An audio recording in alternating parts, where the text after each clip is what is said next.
And there I go.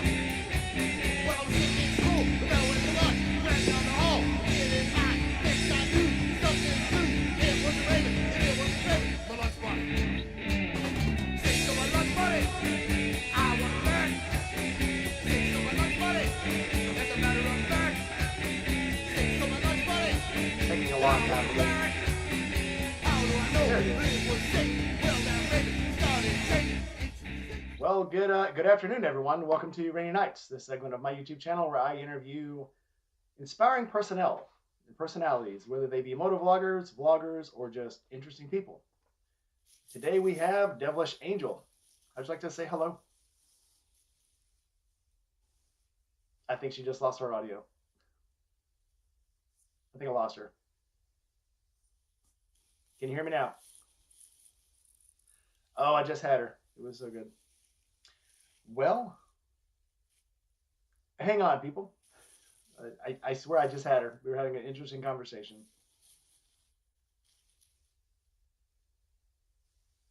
Give me 1 second.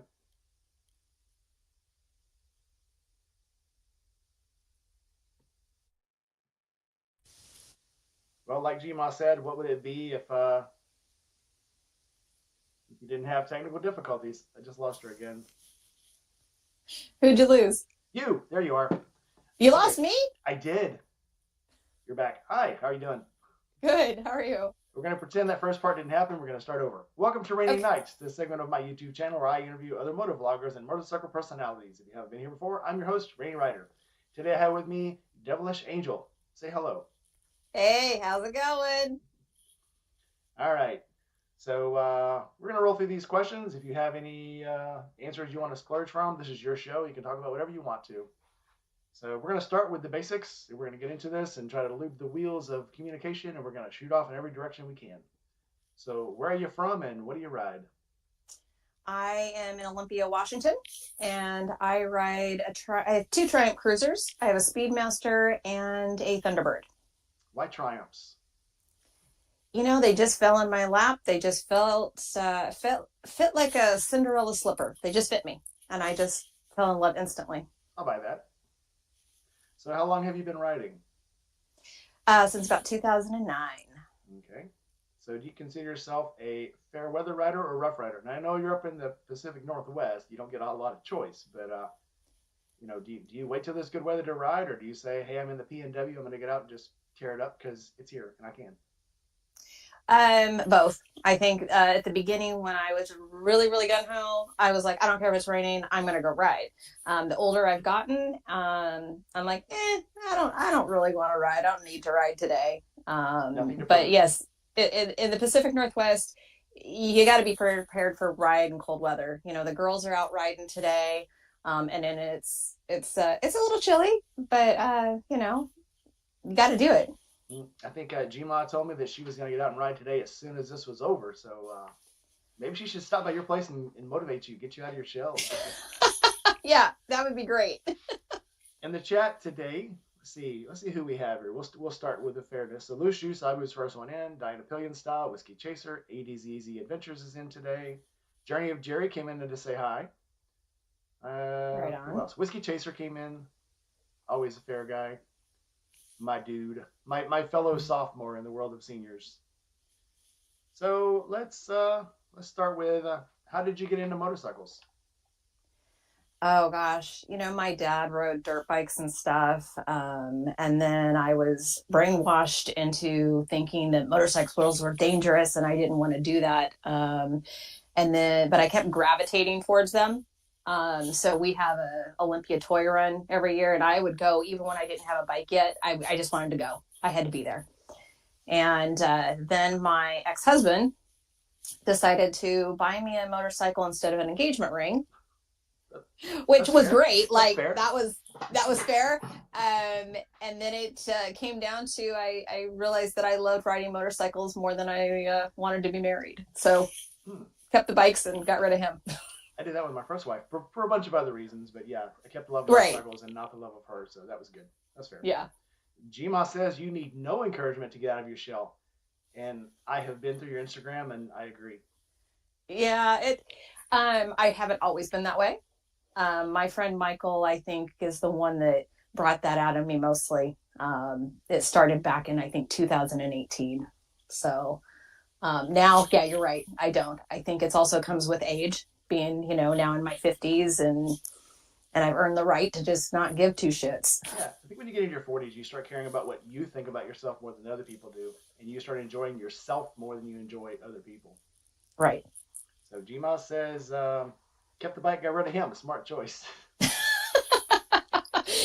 Her and I are like kindred souls. We're right there. We both are I like, picked that up. So yeah, I got to spend almost a full week with Gma down in Tampa, and I love her. Man, we were like two flames on the same candelabra. yeah, A lot of fun. yeah. Yeah, she told me something about losing your leader or something. You guys are supposed to be following somebody. Oh Lord, we had yeah that happened multiple times. Yeah, me and her, we were out on the road, and she started getting a little faster, and I started getting a little faster, and then we just took off, and then we realized the guy that we were with, we left him. I mean, we literally lost him, and he was the local in that area, so he was the one that was supposed to know the way around. And yeah, we just took off and left him. It was fun. Gma is the funnest person I've ever ridden with because usually when I ride with people, I've got a big muscle cruiser tourer, big 1600 BMW, Mm-hmm. and I usually have to slow down for other people. With Gma, I actually had to try to keep up with her because she was whipping, and it was fun. It was fun. I loved it. I loved it. Speed is your friend. Speed, especially in Tampa, trying to get around Tampa traffic, it was absolutely. Yeah, Florida is definitely on my to do list. So I haven't done it yet, but it's on the list to do. And I know Gma's not coming in March. She's coming in probably October, maybe. I'll try to get her to come down, but you should come down with. But let's not Okay. make this about Gma. Let's make this about you. Okay. All right. So in the chat, if you got any questions, just make sure highlight my name and ask the question, and I will make sure she gets those questions. If I missed your question, just ask it again because we're going to start going fast in here, and I might miss your question. Don't be afraid to repeat it. So, who inspires you to ride? Gma. No, I'm just kidding. Oh, that's a great question. Inspired me to ride. I just wanted to be on my bike, you know. And then I had to find people to ride with. And that is like finding the right shoes that fit. Everybody rides, but they ride like you do, or trying to find people that you like to ride with. So that was probably the biggest challenge. I agree. Would you rather ride solo or ride in a group? I'm 50-50. And when I say group, I want like small. I'm not a big group rider. I tried that a few times, early on, but I love doing solo stuff. I love taking off by myself. Then I don't have to wait on anybody. I can just kind of go at my own pace, or stop and take pictures wherever I feel like I need to take a picture. Yes. Yes, I feel the same. It's funny when you're riding. It's like if you're with a group, you always see the best stuff. And you're like, oh man, I wish I could stop and take a picture of that. And when you're by yourself, if you decide to stop, you get hungry, you get thirsty. It's kind of like when you're in a group, you have these rules. Okay, we're gonna drive 100 miles. We're gonna stop. We're gonna drive 100 miles and stop. And when you're by yourself, you can decide, I'm gonna stop. Okay, I'm not gonna stop for 15 minutes. I'm gonna sit for 30 minutes. I'm gonna go get something to eat. Now I need more to drink. You got to do your own little thing. So it is actually more liberating, I guess. Yeah, I think so. Yeah, when you like we were saying earlier, when you get older, you care more about your own needs than other people's, and you just do what you want. Right. So, Yeah.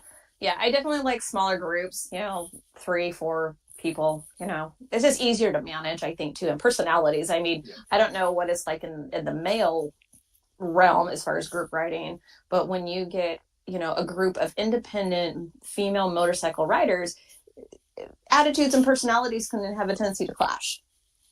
It's the same. Okay. It's the same with an extra chromosome. It just just crazy stuff. Mm-hmm. So do you go to moto meetups? Do you do a lot of like bike nights or poker runs or? I don't do poker runs because I am a sober person. Been sober for 7 years, so I don't do the poker runs because I'm not a bar hopper. And a lot of the rallies and stuff, they're they seem to be the same, to be completely honest, just a different location. But meetups we have, so I'm part of the LIDAs, which is worldwide. I think we have about 400 branches in the whole world. And so in fact, we have a LIDA's meetup ride today. We have 3 of the LIDA branches here in the South Sound that are actually meeting up, I think at 10 or 11, and they're out riding today. So I would normally go to that, go hang out with, the local girls. Gma's heading out late, after that, if you still feel like riding today. Just saying. Possibility. Chasing Ghosts and Sick Bastard just stepped in, 2 of my newer friends. Welcome to the channel, guys. Glad to have you back. So, what is the favorite place you have ever gone on a motorcycle? It could be just going out for dinner, or it could be, I'm going to ride a 3-day ride and go somewhere. I would say Hell's Canyon, on the border of Idaho and Oregon, has always been a great location for me. I try to go there every year, whether it's during the Hell's Canyon motorcycle rally or just on my own. I love going out there. But this year I had the opportunity to go all the way out to Moab, and I loved Utah. I have to say, I loved Zion. I just loved, I want to go back. That was a great ride. I've heard good things about Moab. It was hot. I've heard good things about every place, but it just... Whiskey Chasers asked me if I've ever rode up in BC or Alberta. I have not been into Canada. I have been in British Columbia, and I've been in Nova Scotia. I did not get to ride a motorcycle there because it's a foreign country, and they wouldn't let me rent a bike. But yeah, I haven't been up to BC either. I have had some friends that have done it. Usually they're, one of my good friends, Bits of Steel, she pops in, but she did it and there was a lot of fires. So she didn't get to see a lot of stuff because everything was smoke covered. Moving on. Let's see. What is the stupidest thing you have ever done on a motorcycle? That's a lot of questions. That's a loaded question. I can't pick one. Everybody does stupid stuff. So, okay, I'll narrow it down for you. What have you ever done on a motorcycle? In the back of your head, you're like, maybe I shouldn't, and you did it anyway. And after you were done, you're like, I shouldn't have done that. I can't think of anything. I think I should have done everything I've done. Hell yeah. My kind of woman. Okay, the flip side of that, what is your scariest moment on a bike? It would probably be, I have 2, actually. The first one would be when I had a yearling deer T-bone me at 9 o'clock at night while I was doing 65 down outside of Coos Bay, Oregon. And I kept the bike up, but that was the scariest moment because I couldn't, I almost laid it down and I didn't, and I was like, shit, that's going to hurt. I was like, nope. Yep. I hear people say all the time, oh, I had to lay her down. We actually make a joke about it in our group. I had to lay her down. And any rider you talk to, that is the worst place to be is down. It don't matter if you're riding a bike, in a bar fight, whatever. Once you go to the ground, you're done. I throttled. Try to stay up. I throttled hard. I was like, and then it died, and then I had to coast it to the side of the road. But when the ambulance got there, they hugged me twice, and they were like, we're in awe because when we hear this over the radio, we're scooping somebody up, we're taking somebody. We can't believe you're standing here just handling everything. Yeah. Did it hit you the next day or later that night? Or later that night, and definitely the next couple of days. I was bruised, my whole right side from my hip all the way down to my ankle. I had a head impression into my calf muscle. Yikes. Yeah, it was gnarly. Now, what bike was that on? That was on the Speedmaster. Okay. And that bike is still around. So yep. All right. Well, good. That bike has been amazing to me. And that is a 04 cruiser. And if anybody knows anything about Triumph cruisers, in 03 was the first year they created the cruisers and sent a very minimal amount to the US to see how the market would do. And that's one of those bikes. Nice. I've heard Triumphs are built pretty strong. Apparently, because that thing I hit, I broke the fender and the engine guard, and the rest of it came out fine. Cool piece of trivia about Triumphs is the Triumph that they used in The Great Escape with Steve McQueen is Hmm. the same bike that Fonzie rode in Happy Days. I remember that. I remember So seeing that. that's a little bit of Triumph trivia there. Yeah. And by the way, in September or first part of October, we're having a meetup at a Triumph dealer up in Ohio. If you feel the need for speed, and I think Gma is going to try to make it out there too. I What good. what's the meetup? What's going on? It's Throttle Company. It is as a joke 2 years ago. I did the Rainy Rider meetup at Throttle Company up in Columbus, Ohio. I did it Mhm. as a joke. And the next year, there were actually people that wanted me to go there again because they missed me or didn't know really who I was, and they saw it in Facebook and Instagram. It's like, oh, I don't know who that guy is. But then they started following me. Now they knew who I was. Now they're like, oh yeah, I'm gonna go to it next year. And I'm like, there's going to be one next year? Okay, now I guess there is going to be one next year. And so then I had it I think it was last October, first part of October, I had another meetup. And there were probably 25 people there. And the company that I work for gave me buffs and hats to give out. So this next year, it actually should be a lot bigger. And the girl that owns the company, she co-owns it with Dylan, Nicole. It's Road Warrior Moto.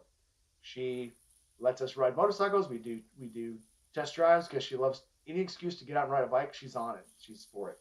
I think I follow her actually on a social media platform. So yep. So we were up there last first part of October, Hmm. and it was so we're gonna go again either last part of September, first part of October. We're gonna meet up, have a good time again. We're gonna stay at one of two places, maybe I don't know. AZDZ did offer her house up, and of course, nothing at random. We stayed at his house last time, and we stayed up all night. We did some whiskey tasting, which I know you're probably not, but we do go out and eat. We go out, we get donuts, we go out for food. AZDZ did offer to make me biscuits and gravy this time, so I probably will stay at AZDZ's house this time. That always gets the boys, the biscuits She and gravies. and she wants me to remind you that it's not just a Triumph dealer; it's also a Royal Enfield and Moto Guzzi dealer. I've ridden Moto Guzzi's, yeah. So, but they have everything. They have a lot of classic bikes. You would love the place. I love classic bikes. I'm pretty sure you will too. They take in some old bikes, get them really fixed up, not just fixed up, ready to ride. They restore them. I'll have to And check that they out. have them there. Yeah. Gma had said something else. Oh, Gma wants to know if the deer died in the collision. Absolutely. And State Patrol asked me if I wanted to take it home. I go, where am I going to put it? When I lived in Texas, my stepfather had a slaughterhouse, and if a deer got hit or a cow got hit, if the person didn't want it, they would take it to us, and we would butcher it and give it to the county home, county jail sometimes, the women's shelter. So That's a great idea. if you refuse it in Texas, I don't know about other states. Texas and Louisiana both do it. If you refuse a deer, or if the game warden catches you poaching, that meat will go to a county or a state-run home. They don't Wow. waste the meat. Interesting. Sick Bastard asked a question. I got to look back up into Yeah. the. Oh yeah. Sick Bastard asked the same question. Did the deer eat it? No, somebody ate the deer. Yeah, but yeah, I'm sure he did. I'm sure a place like that they probably would use it because it's a bunch of backcountry woodsman type. They probably did Oh, yeah. find some Yeah. place to give that meat up. So Yeah, it did not go sure. to waste. I'm sure. I'm sure. So, speaking of scary moments, you had one on the ice not too long ago. I did, and again, like you say, these things don't hit you till later. Mm-hmm. I dropped the bike. I was trying to get it back up. Nobody was around to help me. I finally got it back up. Didn't know it, but I had hit my head, and I just wasn't in my right mind, and I forgot where I was. I forgot how to get back to my house. You can see me in the video. I start breathing hard. I was in pain, but my mind wasn't telling me I was in pain. My mind was telling me to get back home. So my body was kind of acting without my brain knowing what was going on. I got back down by my street, and then I pulled off to the side of the road because I couldn't remember which street was mine, and it was really weird. If I'd have been in my right mind, I probably would have said, right now, at this moment, I probably need to call 911 and get to the hospital. But instead, I was like, I got to get back. I got to get in the truck and put the bike away and go to work. I got to get to work. And about The adrenaline. Yeah, it's the about an hour adrenaline. later, it wore off, and then I was like, I got to get to the hospital, and I need to go now. So in the video, it's kind of funny because all my friends were talking about it. When I got the bike into the garage, my wife was outside in the garage in her pajamas, ready to come get me. So I watched the video. she was ready to come get me. It was very good. Yeah. Yeah. Gma says I never am right in my head. Yeah. Yeah, I was with somebody, and well, my friend Stephanie Bits of Steel, and she was ahead of me. And so when she circled back, as a car flashed lights at her, and she circled back to me, and she pulls up alongside me on the side of the road. She's just casually taking off her gear, and she's like, "Oh, did you break down?" And I'm like, "I hit a deer." I'm like, "Find a rock or something. My kickstand won't come down." Mad Yankee says this is my daily reminder from his mom that I am the rainy rider, not the icy rider. That Yes. that joke will never die. So Chasing, have you ridden in, like snowy, icy? What I mean, are you very yeah, seasoned at that? yeah, I'm actually So really good at it. It was so 2 years ago. One of my first big videos. I won't say it went viral, but a lot of people did see it. And people you didn't even know were seeing it would talk to me about it. But I went to work. There was a blizzard while I was at work on a 10-hour shift, and when I left, there was 6 inches of snow. So I rode home in the snow and I made a video, and it was actually pretty popular video at the time. But oh, I'm I had sure. no problems. And then the next year, same thing again. Ice on the ground. There was snow. I rode, had no problems. This year, for some reason, it snowed for like 3 or 4 days straight. The ice didn't melt. It just kept getting packed down, packed down, packed down. All of a sudden, one day it warmed up. So the ground was still frozen, but the air was about 36, 37 degrees. And there was just a fine layer of water on the top of the ice. And it was literally just like it's writing on an old piece of wax paper is all I can really say. It was just it was so quick. The bike went down so fast. But Mm-hmm. one of those, like we always say, every biking community, it's not if you're going to go down, it's when. And no matter how seasoned you are, how good a bike it is, how much technology is on it, you're eventually going to go down for the dumbest of reasons, but you're going to go down. Yeah, and I haven't done that yet, and I'm still waiting on that moment because I'm doing stupid shit all the time. I'm still going to make those, questionable decisions, but and that's why you always Excuse me. say dress for the slide, not the ride. Yeah. Somebody told me at work, yeah, man, you're lucky that you crashed, in the winter, because if you wouldn't had all that, cold weather gear on, you would have hurt yourself. And I'm like, if I'd have crashed in the summer, I wouldn't have slipped on the ice. So that's like makes no sense. Mm-hmm. But I still always wear helmet, gloves, boots, long pants. I'm all for, make your own decisions. But when I see these people riding in flip flops, no helmet, t-shirts with the sleeves cut off, I go, Jesus Christ, I hope you don't fall. I definitely never wished any ill on them, but I'm just like, I hope you don't fall. This is going to be Mm-hmm. bad to clean up. I've seen people in jeans fall down and slide at 30, 35 miles an hour, get back on the bike, crank it up, and take off. I've seen people in shorts not get back up. And we've all seen the emergency videos. Yeah. It doesn't take much road and much speed to hurt you when you're wearing gym shorts and flip flops or tennis Mm-hmm. shoes. I can't remember. I think it's Alpine Stars has the video of a tennis shoe as they drop it down. They're filming it. It's like a dummy's foot inside a tennis shoe, and as they drop it down at 20 miles an hour, it just grinds the whole the shoe away along with part of the foot. And it's a dummy, but it's 20 miles an hour, and it's just literally, but from the time it touches the asphalt, it's gone. It just disappears.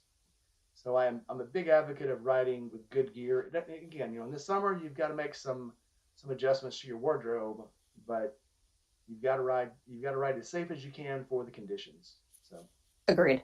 and Agreed. I'll leave For it at sure. that. Hence, that's why I have a full face helmet now. I didn't always have a full face helmet. I, had graduated up to the half helmet. And I had three really close friends in motorcycle accidents, just boom, boom, boom, within like 2 months. And, I looked at their injuries, and based off of that is when I decided to go back to a full face. I wear it for my family and my friends. I don't wear it for me. I used to not wear a helmet, and I had a crash in Arkansas. And the only reason I had a helmet on that day, I T-boned a construction truck doing about 35, 40 miles an hour. Only reason I had a helmet on was because it was raining that day, and I didn't want to get water in my face because I had a 1977 BMW R100, Nice. and there's no wind protection, and so I had the helmet on because I didn't want to get rain in my face, and I T-boned a truck. So after that, I'm like, I'm an advocate. There's no, I've worn half helmets since then, but I will always have a helmet on. But most of Yeah. the time, I wear a modular, keep it locked down. Hmm. I think a modular is a good compromise between open face and full face, because you can tip it up when you're at the red light and get some wind on you, and you can put it down when you're in the breeze to keep the bugs out of your eyes. But Yeah, I haven't done that quite yet. I still like my horns because a modular, I can't get my horns up there. yeah, you got to have the horns. I gotta have my they're, horns. they're catchy. They're very catchy. They're talking in the commentary about. I told my wife I need to go get gas in the Sportster because it's only a few blocks down the road. I need to put gas in it, and then she's reminding me in the chat that if the doctor said if I rode within 6 weeks, I'd have to go to a neurosurgeon. So, Hey, I've had two back surgery and I had a neurosurgeon do my last one, so it's not all bad. yeah, It's just temporary. well, I've already had one. I've already had one go through to try to rebuild my neck and put a plate in my neck. So Oh, I will. Maybe I'll just be careful. I just want some gas in the bike, so I'll probably go get some gas in a jug and just fill it up. I'm sorry. It's just 6 weeks. Well, the good side of that, in 6 weeks, the weather's going to be perfect around here. And the only reason I want to get the Sportster out, I put new shocks on the back. I went from 13-inch to 15-inch shocks. I put progressive suspensions on it. I got to ride it one time just to make the video, to go with the video where I put the shocks on. And that's the last time I got to ride it. Mm. So, because then it snowed, and then the ice came, and I didn't get to ride the bike again. So I just really want to get that bike out and ride it. Yeah, the hazards of having multiple bikes. Yes. I hear you because there's times where I miss the Speedmaster, but I'm really enjoying the Thunderbird, and then soon I will have my Ninja put back together and be playing around with that too. So, Damn the bad luck. Yeah. That's weird. So do you ever feel like you're cheating on your bike if you ride the wrong bike? oh, all the time. Yeah. I go over and pet the tank. Oh, I'm sorry, it's just not your day today. I know. Please. I do that to the Sportster. Like tomorrow, it'll be warmer tomorrow. I'll ride you tomorrow. Yeah. I promise. Yeah. I promise. Yeah. Or when I'm doing a photo shoot with one bike and not the other, we're going, we just taking turns here. You'll get your turn again. It's like a guy with multiple wives going, tomorrow's your night, I swear. Just tonight. Right. Exactly. Yeah. Rotate. Yeah. See if there's any more questions in the comments real quick.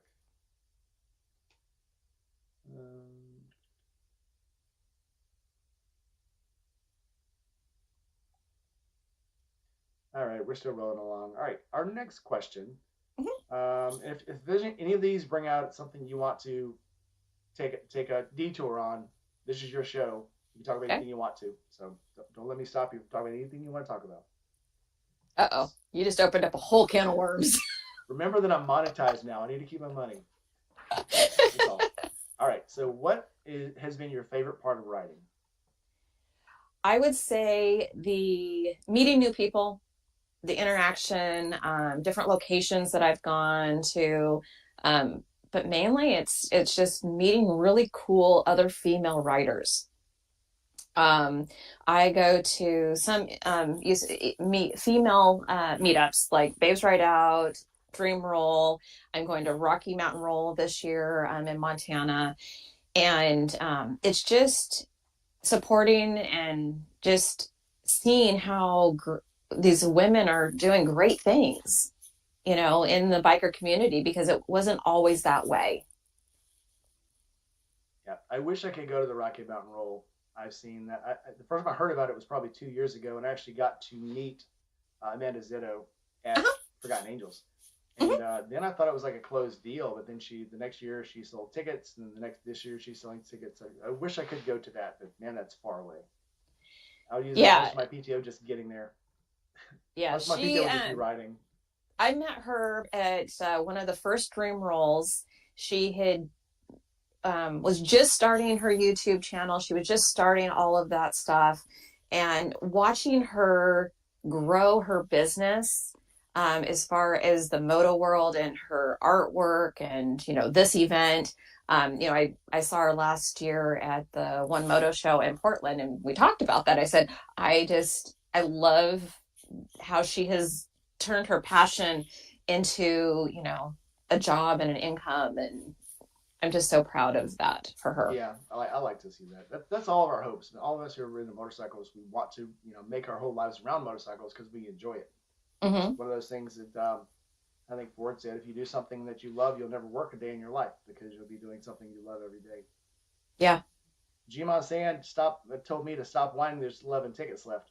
It's not that there's not tickets. It's because it's too far away. I'd have to either ride right up there and then ride back and not stay You very know, long.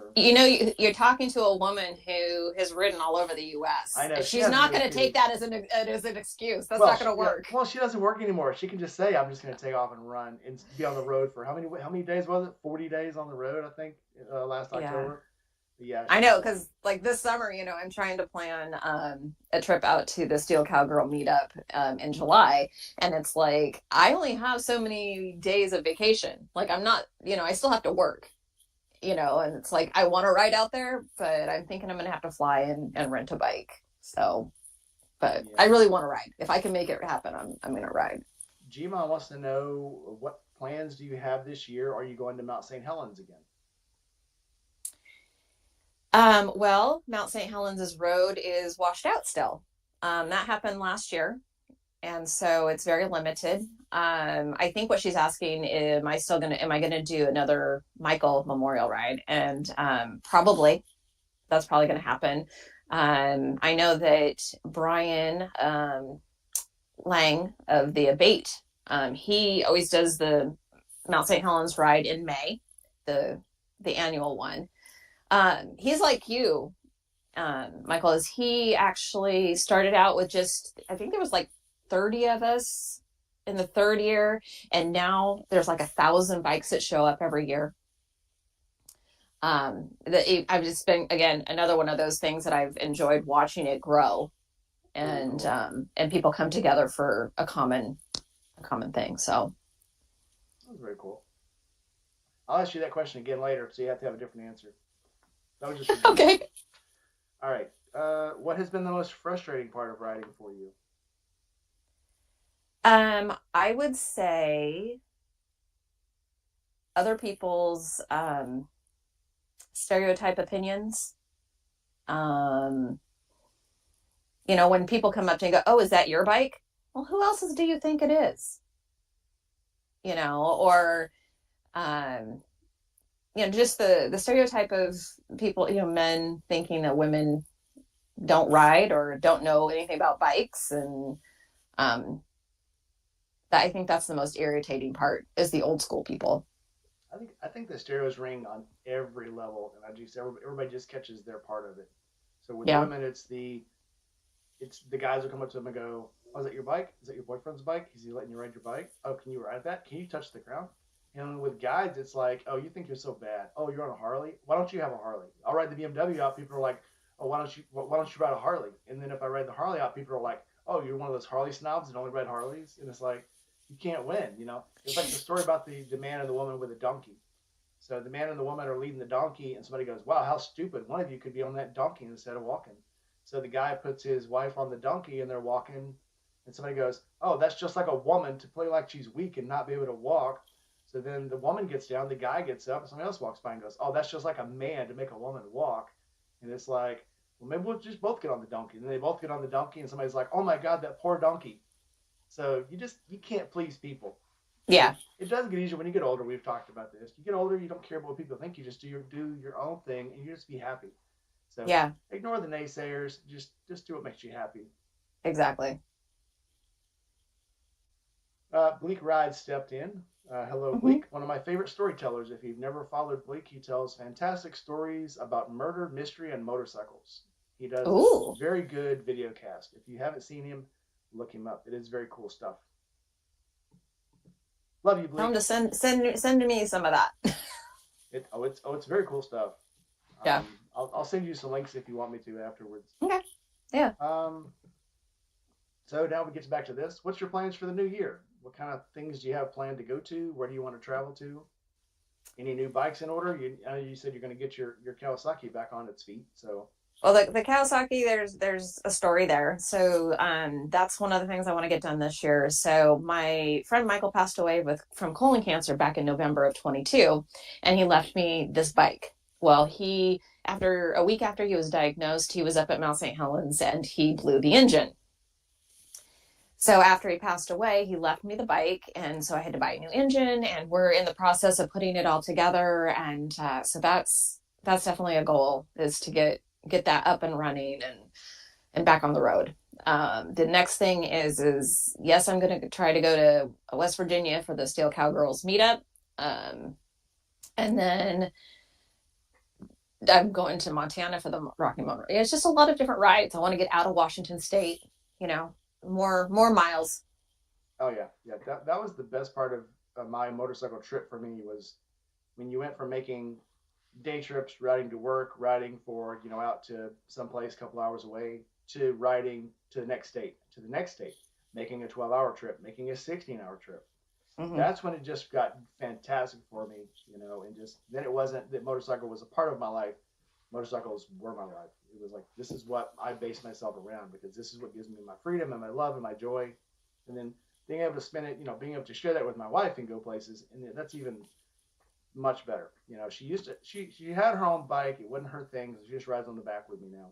Mm-hmm. But it's just, there's things you can do on a motorcycle you can't do in a car. You just can't. Agreed. You experience it totally differently.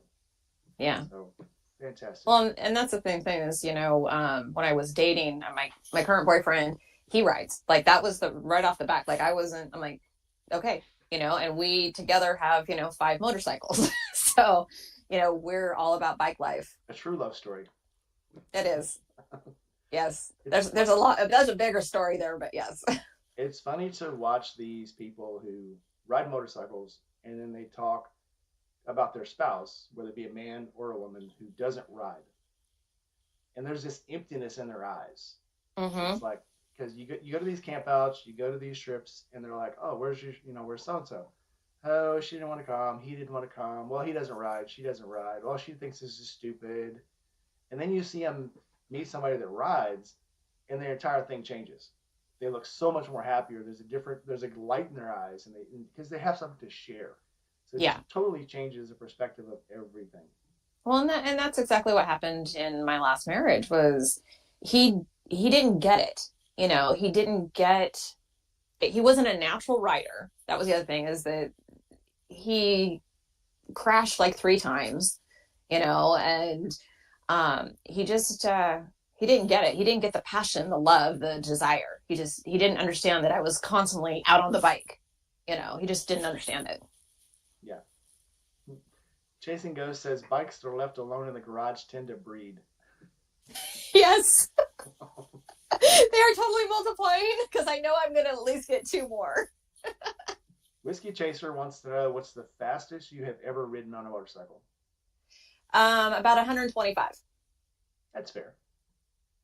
I am a triple digit girl. My friend Michael, he rode Aengel, which is the bike we're putting together, the sport bike, the Ninja. And I had, at the time I only had my Speedmaster, and I was trying to keep up with him constantly. And, so finally I bought a Yamaha naked bike, FZ09. And that thing scared me, but yet it was thrilling. Like, I miss it now that I don't have it. But, I'm a little speed demon. I love adrenaline.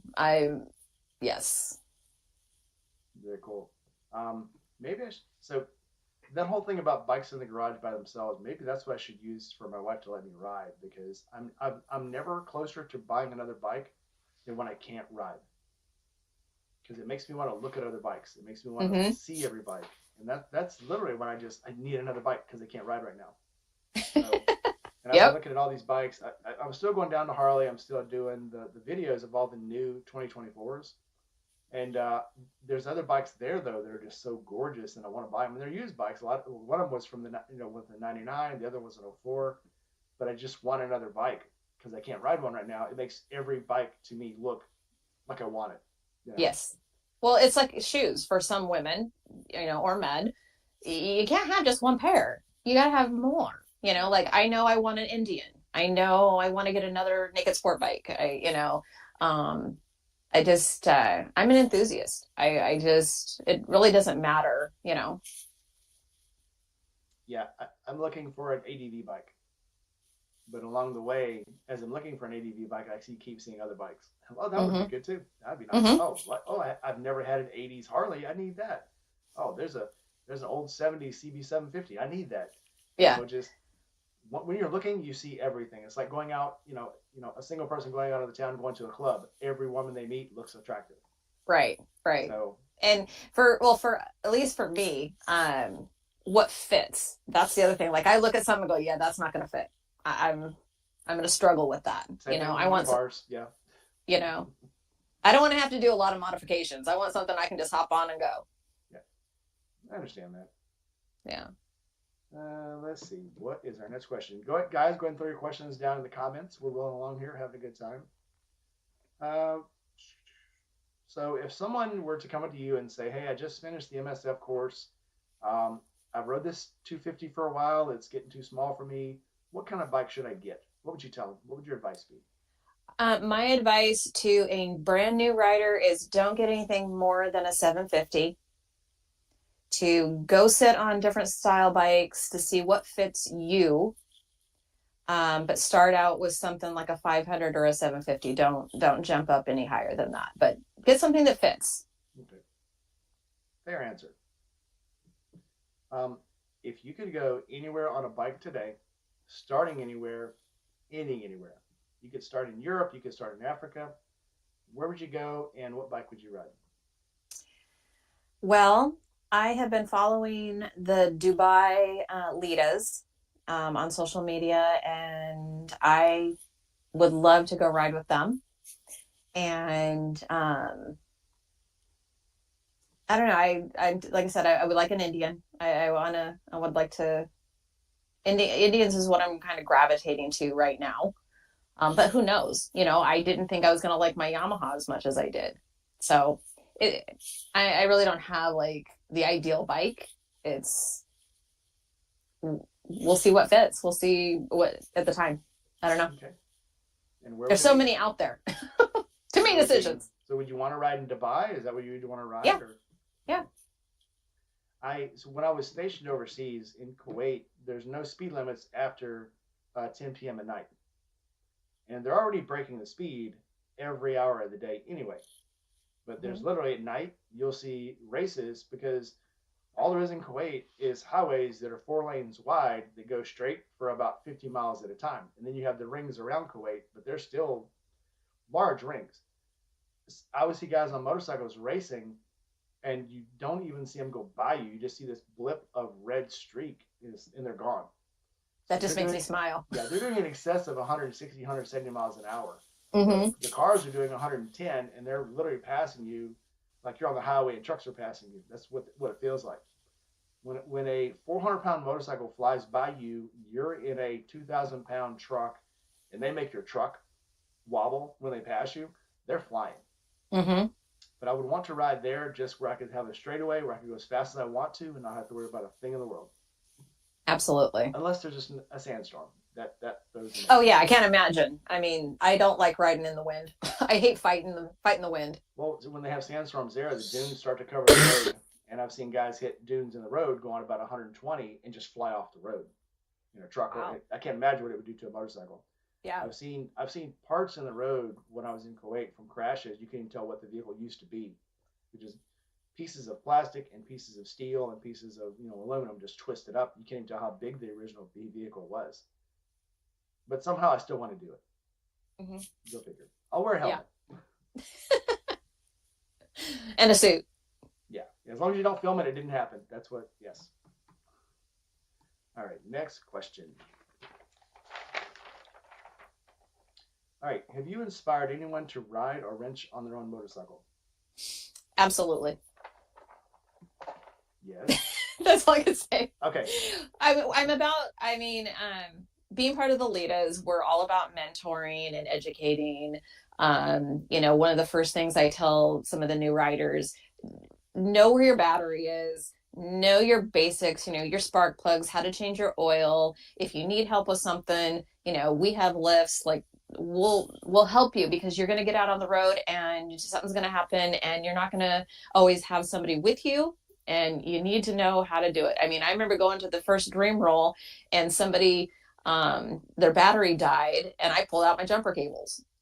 So you got to have, and then I was like asking them, well, where's your battery? Oh no. Well, you got to know, if you're, don't look like an idiot, stupid girl out on the road. Yeah, Know your shit. especially on a motorcycle, it's more pertinent for you to, when you break down, to be able to fix it and get back on the road. In a car, you break down, you can sit in this little shell, armored somewhat, and wait for somebody to show up to save you. Mm-hmm. On a motorcycle, you're there. Might as well just Right. be standing on the road in your underwear, because that's about how it's going to feel if anyone decides to stop and mess with you. Yeah. Well, and I also tell them, about insurance, and, get your, if you don't have roadside assistance through your insurance, then at least have AAA for your bike, especially if you're going to be doing long trips. So, This kind of leads into that, but if you could tell a new rider one thing you had to learn the hard way, what would it be?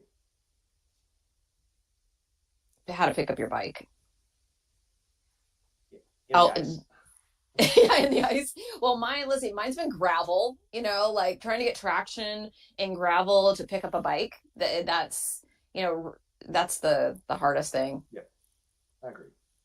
On a hill, on a slant. Chasing Ghost says there's a guy from Texas that filmed himself driving an excessively high rate of fuel consumption in Colorado.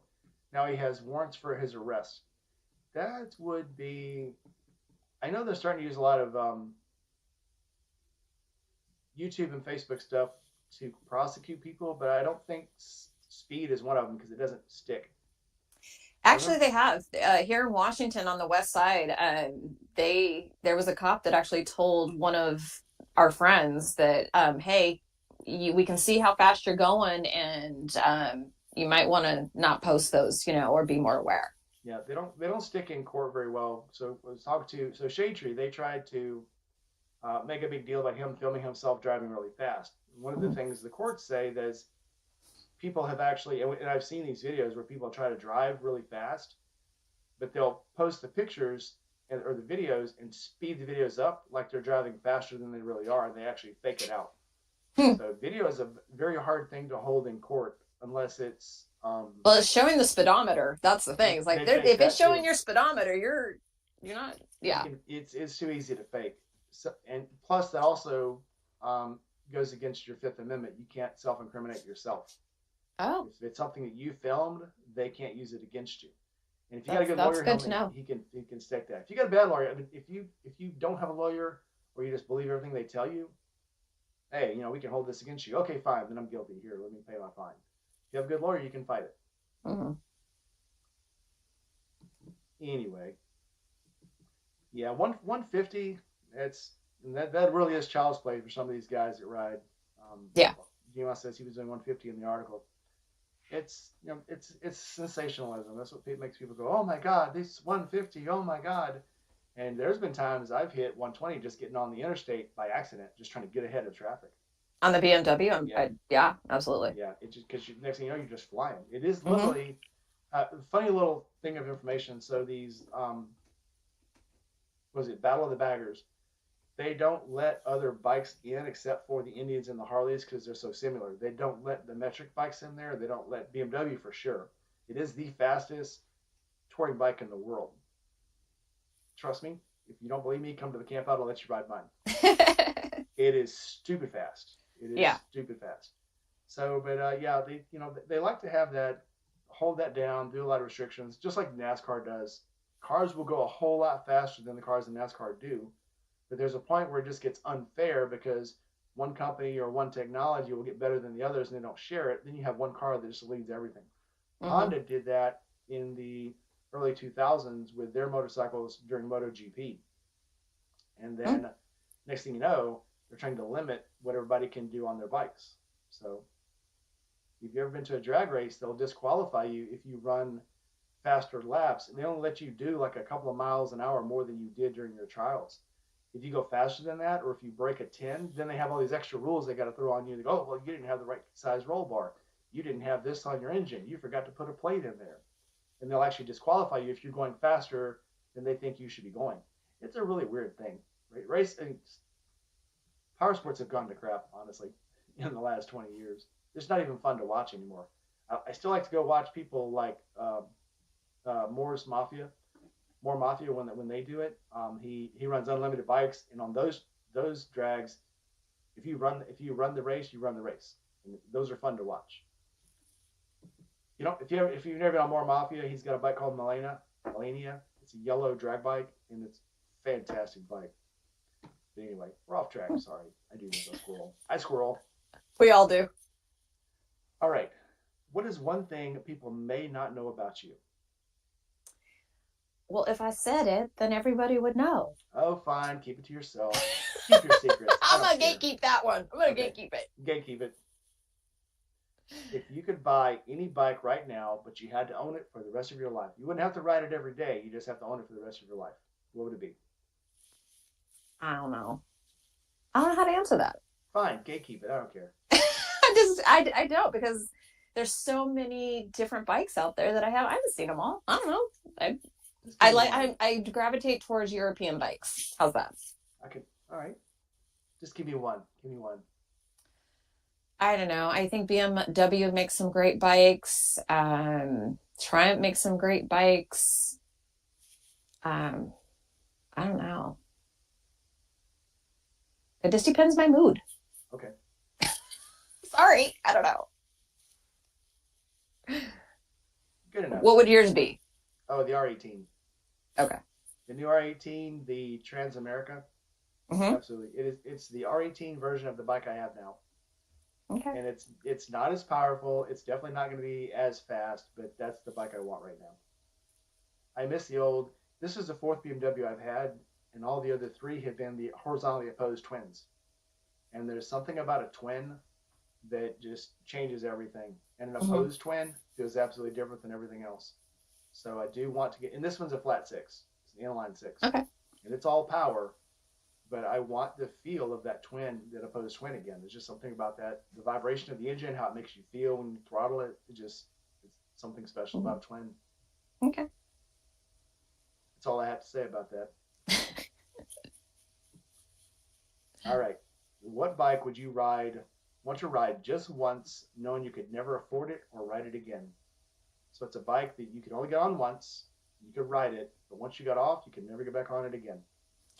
It would have to be some form of a drag bike. I would want to see how fast I could go. I would channel my inner Jessie Combs and just try to just go as fast as I could. Fair so enough. I don't know. So okay, you can say drag bike. That's fine. Yeah, close enough.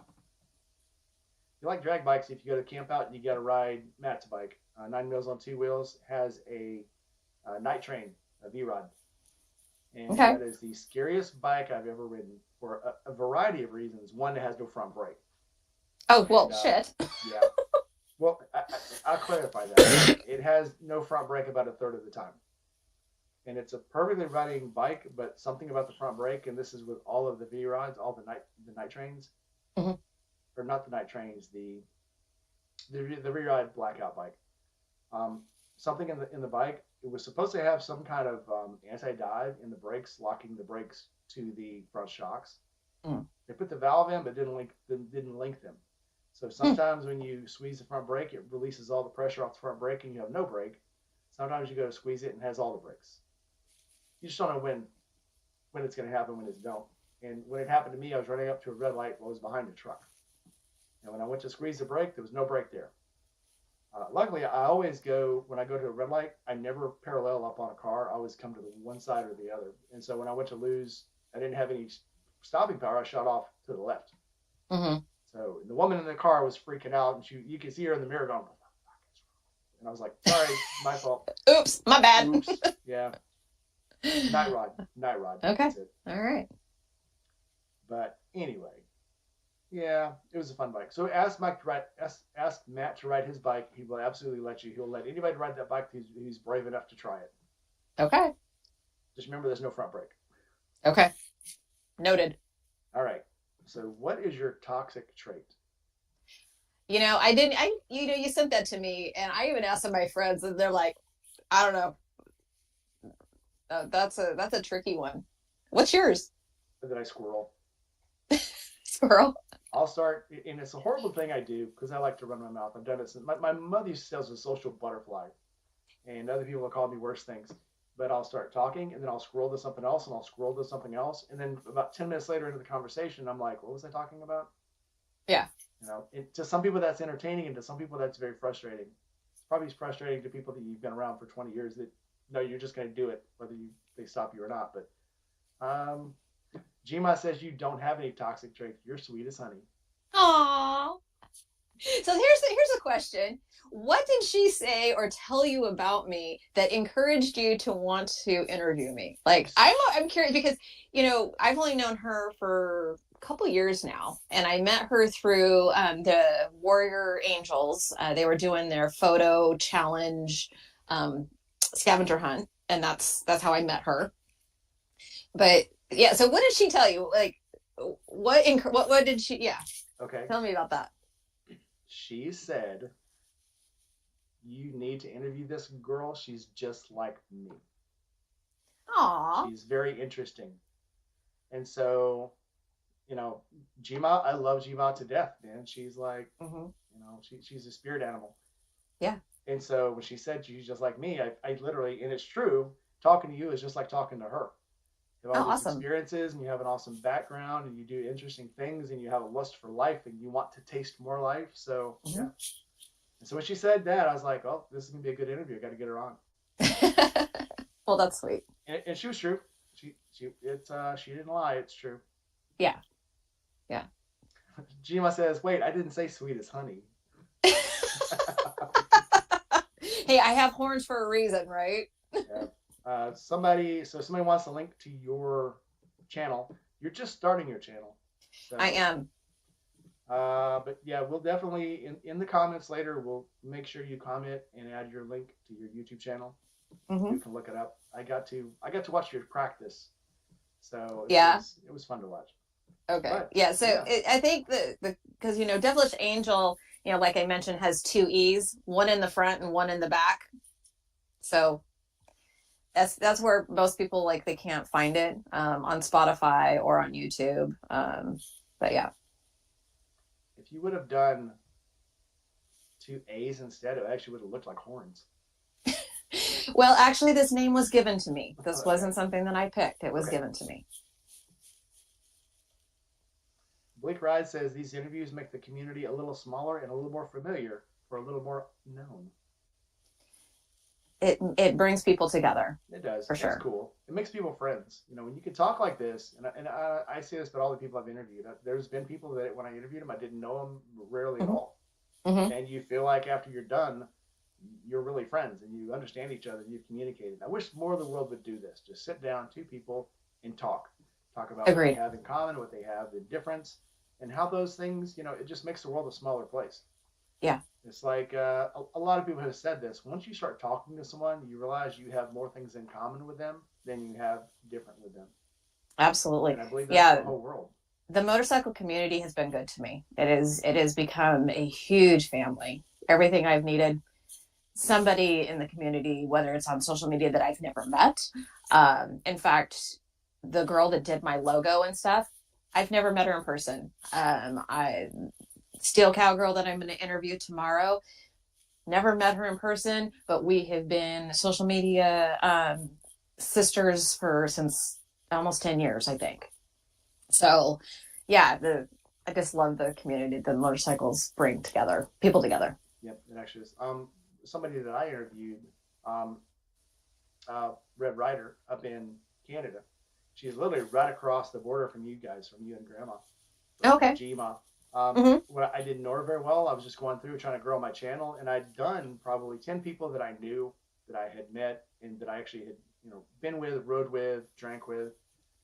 And I just off the cuff, I just asked her if she wanted to interview with me, and I'd gone through a list of people that were personalities that had a lot of subscribers. I'm like, hey, would you like to interview?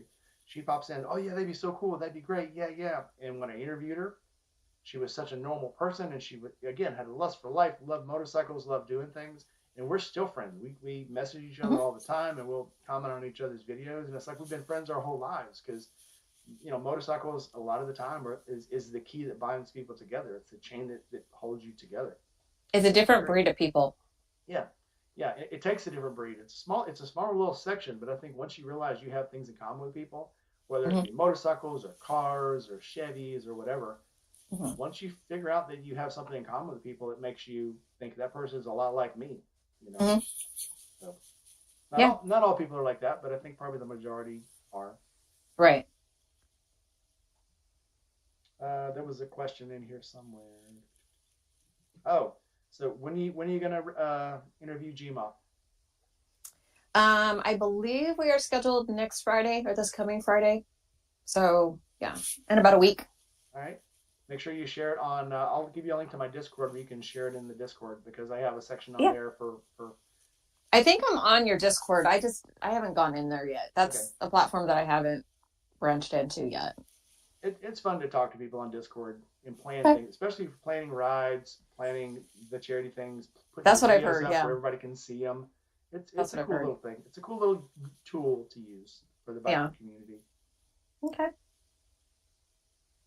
All right. Chasey Ghost says I have interviewed her on the channel a little bit. Yeah, that was a very cool one for me. I was actually doing a live one night, and Chasing Ghost came in, and she had talked to me about her past and things she had done. And when she came in, I had mentioned, "Oh yeah, she's in the chat," you know, and she hadn't even got on yet. I said she's in the chat. She has a very interesting story. Hopefully one day I can interview her. And she came on to the chat. We had like 5 people on a panel, and she told her story. And the whole time she's telling her story, everybody else is just totally silent. And we all just like soaked her in. And it was a Mm-hmm. very cool moment. I've never had anything on one of my live streams, you know, on a panel happen like that before. But she talked for like, what, 10, 15 minutes. And it was very cool.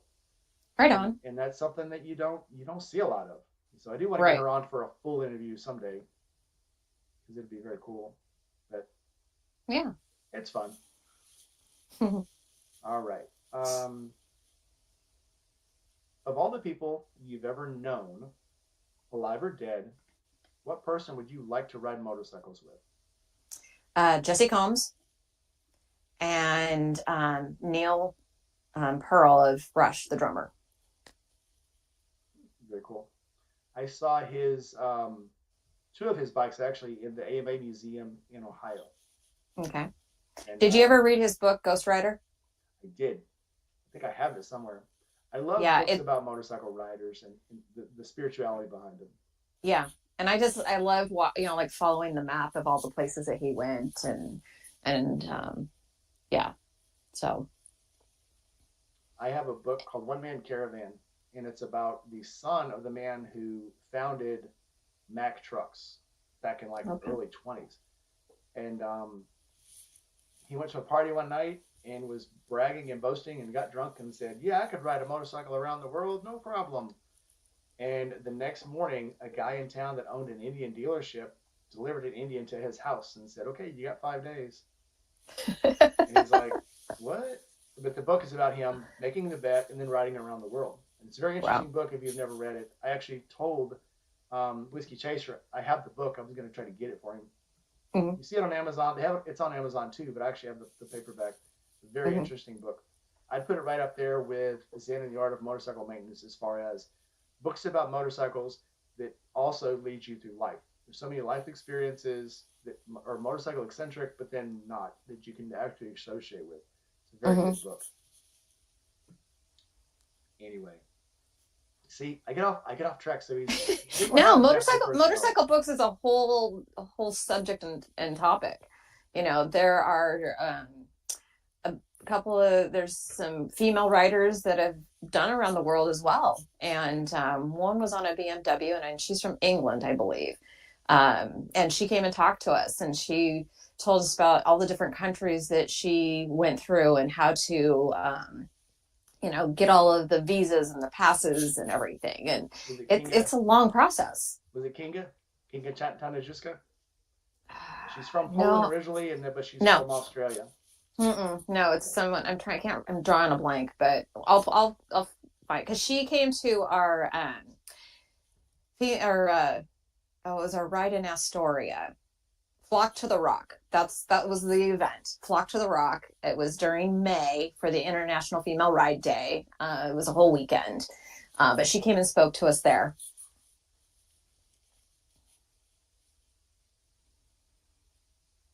Okay, someone else had I'm not sure if that's a question or not, or maybe one from Chasing Ghosts. Hold on. Okay, a question: as I'm getting older and watching the health conditions add up, injuries, etc., any tips or advice for those making long trips who are not so young? Well, it depends on what you're riding. Are you looking at moving from two wheels to three wheels? Are you making different modifications as far as, handlebars and seats and all of that? Just being more comfortable. I know with my back, my shoulder, my neck, it's you have to adjust to your comfort.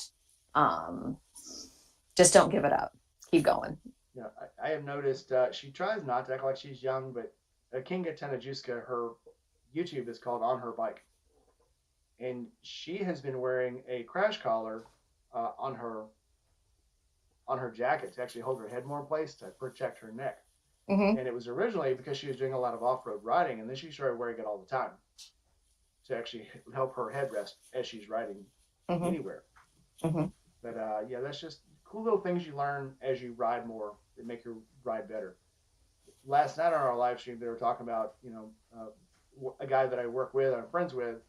He wants to make some motorcycle pants and some Kevlar type pants. He was asking me what kind I wear, how often do I actually wear them, Mm-hmm. and you know, I wear them on longer trips, and I wear them in the winter.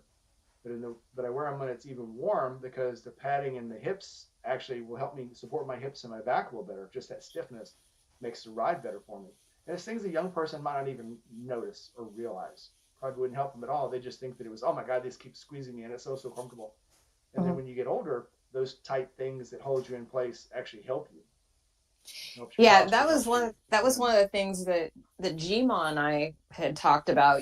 We go to a lot of these rallies and events and everything that we have all these 20 something females that, are wearing, what they're riding and what they're wearing doesn't work for us anymore in our 50s and above. Yeah. Like that's all great, like y'all want to camp out and y'all want to sleep in your hammocks and everything. Yeah, I want a hotel room. I want a hot tub. I mean, I still camp out. Don't get me wrong. I still camp out. If you see my post from Utah, I was actually in Idaho, and I was running the Snake River, and it was 93 degrees out, and I was like, I just gonna pull up and get a camp spot. I had brought my sleeping pad, my sleeping bag, and then I had bought not a tarp but a bigger footprint or cover, and just tied that off the bike and put a little lean-to, and that's how I slept that night. Like I know how to rough it. I just I don't always want to. Yeah. Oh, absolutely. There's things I know how to do that I don't want to do every day. Yeah. Don't mean that I enjoy doing them. Right. I make the joke about, so I went through SEER training in the military, and they teach you what animals are okay to eat, and which ones you can eat raw, and which, how to make your own food and find things to eat. And I joke that the thing I learned most about that in that class and in that experience was you can live off of roots and flowers for a really long time. Just because I know how to catch lizards and eat them raw doesn't mean I'm going to. Right. That's a clip Exactly. situation. That's not a daily thing. That's right. That's why I take granola bars every time I go out for a trip. Yeah, water bottle and snacks. Yep, yep. Let's see. Our next question would be, so we're both up there in age, seen a lot of movies, seen a lot of TV shows with motorcycles in them. Out of all the TV and motorcycle or movies you've seen, what is your favorite motorcycle from any entertainment from TV or motorcycle or TV or movie? I'm a big fan of John Wick and the Transformers. But I also like, Top Gun, all those. Little of this, little of that. Okay. Fair question. All right. Last question. Okay. What is one thing that you will never take a road trip without? My tools. Fair. Always got to have my tools. Fair question. Or fair answer. No. All right. Yeah. Do you have any questions for me? Let's see. We already talked about your ice experience, your Gma. How did you meet Gma? I she, you know what? She wasn't in the Discord. How did I meet Gma? I don't know. It seems like I've known her forever now. I think she got into the Discord and started talking, and just something about the way she talked and her experiences just kind of clicked with me. So I started messaging her and got her into my Discord, and we started talking, and I started watching her little shorts. And she's just so easy to talk to. She's easy to listen to. And I don't know, just somebody that feel you feel more complete when she's in your life and that you're when you're talking to her. She just makes you feel like a warm, comfortable blanket.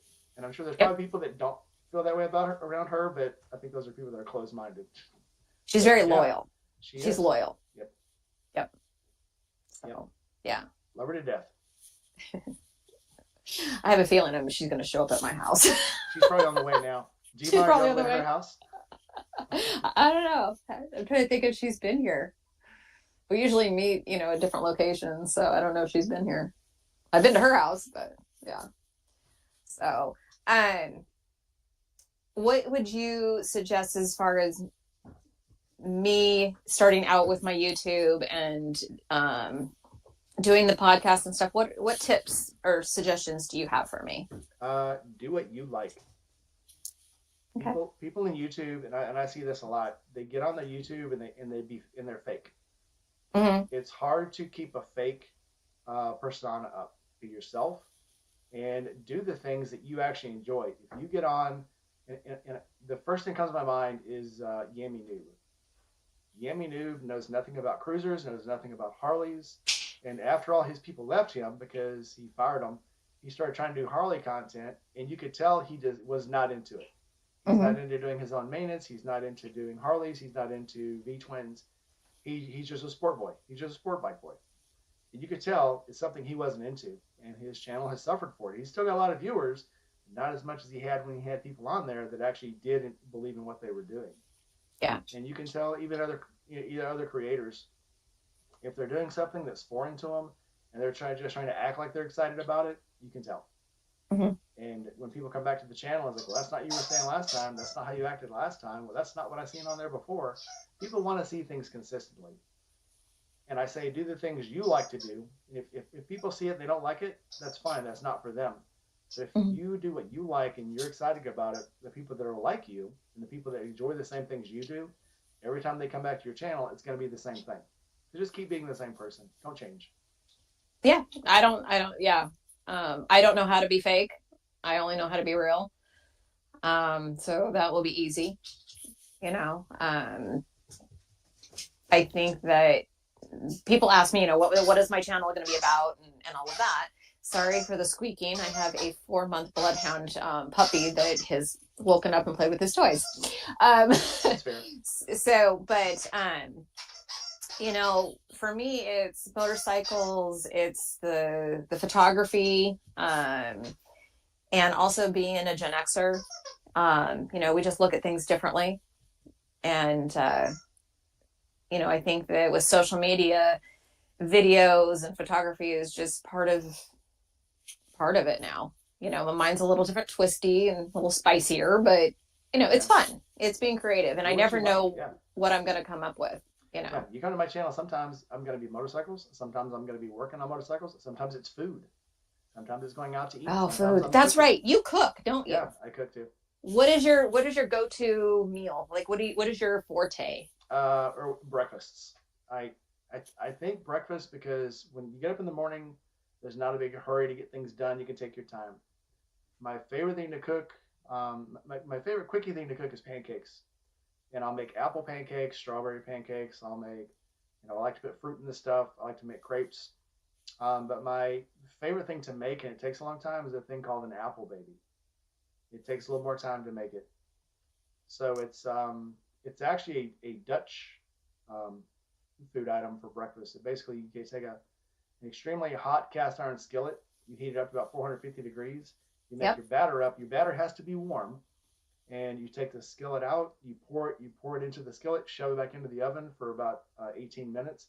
And when the skillet's hot, it actually just makes the batter curl up around. It makes like a bowl almost. But and it's more of a custard type dish. So I don't know, man. Come visit. Now I'm hungry. The other thing I like to make is my own version of I love Cracker Barrel's hash brown casserole, and I started experimenting. And I make my own hash brown casserole, and it's actually better than theirs, I think. Mm-hmm. And I can eat as much of it as I want to. I don't get one little bitty scoop. I get as much as I want, and then I'll put my my over easy eggs on top of it where it bleeds into them, and it's now I'm hungry. Wow. We don't have a Cracker Barrel here, so I'm like, I don't know what that is, so I'll have to go look it up. Gima's already going to come visit me, so come down when she does. Okay, apparently, I heard road trip. That's what I heard. Gima says she's on her way to your house as soon as this is over, so pack up. Bring it, girl, bring it. Yep, tomorrow, my wife just said tomorrow we're making apple babies, so tomorrow apple babies. There you go. There you go. All right. Got any more questions in the comments? Throw them in real quick. Oh yeah, and I know the Mexican food restaurants. I do go out to Mexican restaurants, look for. I haven't made a short from a Mexican restaurant in a while, but whenever somebody comes visits me, I take them to my favorite Mexican restaurant. Okay. So I'll make you breakfast, and then we'll go out to a Mexican restaurant later. We'll come home. What I heard, I just gained 10 pounds. That's what I heard. Come on down. Gima says she's texting you right now, so be prepared. Uh-oh. All right, guys. I guess we're going to close this out. It's been a joy watching you. You stay on. Don't go anywhere yet. Okay. Gima, give her 5 minutes. All right. So like, comment, subscribe, hit that bell. Oh, I forgot closing thoughts. What are your closing thoughts for all of the viewers? I just wanted to say that this has been great. I am just so honored to be here and meet new people and look forward to chatting with all of you. This has been great. Awesome. All right. Like, comment, subscribe, hit that bell. And as always, be kind to each other and be kind to everyone you meet because you may be the only nice thing that happens to them all day.